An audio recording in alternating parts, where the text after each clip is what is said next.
Hi friends, నమస్కారం. అందరికీ ఎలా ఉన్నారు? నేను మీ పచ్చి నిజాలు మాట్లాడదాం ఛానల్ నుంచి లొంక రాజయ్యను మాట్లాడుతున్నాను. ఈరోజు నిజం ఏమిటంటే, మన పరిసరాల్లో ఉండేటువంటి, మన చుట్టూ ఉన్నటువంటి మన యొక్క దైవ వృక్షమైనటువంటి వేప చెట్టు గురించి మాట్లాడుకుందాం ఫ్రెండ్స్. వేప చెట్టు అనేది మనకు అందరికీ తెలిసిన మొక్కనే. మన చుట్టూ, మన ఇళ్లలో, మన ఇంటి ముందు, మన బావిల దగ్గర, అందరి దగ్గర ఉండే ఈ మొక్కను గత 3-4 సంవత్సరాల నుండి ఒక విధమైన ఫంగస్ అనే బారిన పడి చాలా వరకు మొక్కలు, వృక్షాలు, చెట్లు అనేవి క్షీణిస్తూ, చనిపోతూ, బ్రతుకుతూ ఉన్నాయి. ఇది ఫంగస్ అనేది మొక్క యొక్క పెరుగుదలకు సంబంధించినటువంటి చిగుర్లు, పత్రాలు, కొమ్మలపైన, అంటే మొక్క యొక్క విభాజ్య కణజాలం పైన అటాక్ చేసి దాని పెరుగుదలను నియంత్రిస్తుంది. కావున మొక్క తన ఆహారాన్ని తను తయారు చేసుకోలేకపోతూ చస్తూ బ్రతుకుతూ ఉంది. ఈ రోగము నుండి రక్షిస్తారా అని దీనంగా ఎదురుచూస్తున్నట్టు అనిపిస్తుంది. ఈ మొక్కకు సోకిన ఈ వ్యాధి గత 3-4 సంవత్సరాల నుంచి విజృంభించి ఇప్పటి వరకు మనం బయట ఎక్కడ చూసినా ప్రతి వేప చెట్టు 3-4 నెలలు, సంవత్సరంలో పూర్తిగా ఎండిపోయి చనిపోయిందా అన్నట్టుగా కనిపిస్తున్నాయి.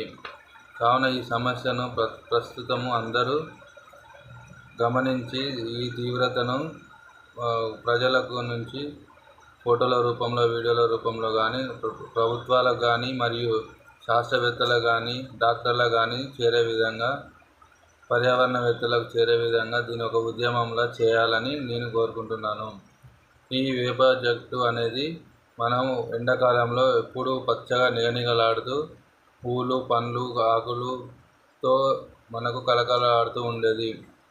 మనం ఉగాది పచ్చడిలో చేసుకునే చేదును అందులో వేసుకొని షడ్రుచులలో ఒక రుచిగా మనం ఆస్వాదించే ఈ చెట్టు మన తన మనుగడనే కొనసాగించడానికి చాలా బాధగా ఉంది. ఈ చెట్టులో 50-60 సంవత్సరాల మొక్కలు, వృక్షాలు, 20-30 సంవత్సరాల వృక్షాలు మొదలగున అన్నీ చనిపోయే స్థితికి చేరి కొన్ని చనిపోతూ ఉన్నాయి ఈ ఫంగస్ వల్ల. కావున ఈ ఫంగస్ను అరికట్టడానికి ప్రజలు, వారికి తెలుసు ఏ చెట్టుకు ఎప్పుడు ఫంగస్ వస్తుందో, అది ఫంగస్ వచ్చే సమయంలోనే దానిపై అవగాహన పెంచుకొని ప్రభుత్వం కానీ, వ్యవసాయ అధికారులకు కానీ చెప్పి తగు నివారణ చర్యలు చేపట్టాలి. లేని యెడల ఇది వృక్ష జాతినే సవాల్ చేస్తుంది. ఇది ఒక్క చెట్టుతోటే ఆగిపోతే ఏ సమస్య ఉండదు, కానీ ఇతర చెట్లకు కూడా వ్యాపించి మన యొక్క మనుగడకు అవసరమైన కార్బన్ డైఆక్సైడ్ను, ఆక్సిజన్ యొక్క సమస్యను పెంచుతుంది. ఎందుకంటే ఒక చెట్టులో ఆక్సిజన్ తయారయ్యేది పత్రాలలో మాత్రమే. ఈ పత్రాల పెరుగుదలను నివర్తిస్తుంది, అలాగే కార్బన్ డైఆక్సైడ్ను కూడా నియంత్రిస్తుంది. మనకు ఈ చెట్టు ఒక జాతి నశించడం వల్ల కొన్ని కోట్ల లక్షల కిలోల కార్బన్ డైఆక్సైడ్ వినియోగం తగ్గి ఆక్సిజన్ యొక్క వినియోగం, ఉత్పత్తి తగ్గిపోతుంది. కావున మనందరము ఈ సమస్యను గంభీరంగా తీసుకొని ఈ చెట్టు పైన ఇప్పటికే స్పందించి చాలా ఆలస్యమైంది. కావున ఇప్పటికీ స్పందించి ఈ సమస్యను మనము ప్రభుత్వాల దృష్టికి, శాస్త్రవేత్తల దృష్టికి తీసుకొని వెళ్ళి సత్వరమే పరిష్కరించాలి. నాకెందుకులే అని చూస్తూ ఊరుకుంటే ఈ సమస్య మన ఇంటి వరకు కూడా వచ్చింది. కావున మన ఇతర మొక్కలకు వ్యాపించకుండా చూసి రక్షించుకోవాలి. ఈ భూమిపైన ఇంత పచ్చదనం ఉంది, ఇన్ని వేల లక్షల మొక్కలు ఉన్నాయి కదా, మనకెందుకులే ఈ దీన్ని కూడా పట్టించుకోవడం అవసరం లేదులే అనుకుంటే, భూమిపైన 84 లక్షల జీవరాశులు ఉన్నాయి. ఆ జీవరాశులను ఆక్సిజన్ ఇచ్చి పోషించేది భూమి మాత్రమే ఉంది. అందులో ఈ భూమిపైన మొక్కలు పెంచేది ఒక మానవుడు మాత్రమే, మొక్కలను నరికేది కూడా మానవుడు మాత్రమే. కావున ఏ జంతు జాతి మొక్కలకు హాని చేయదు, మొక్కలను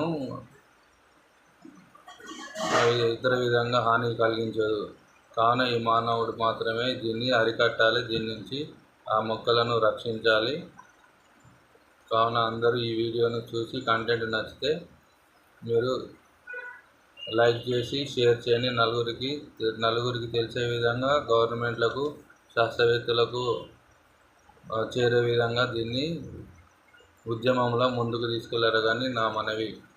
థ్యాంక్ యూ, ధన్యవాదాలు. ఈ కంటెంట్ నచ్చితే లైక్ చేయండి, సబ్స్క్రైబ్ చేసి షేర్ చేయండి.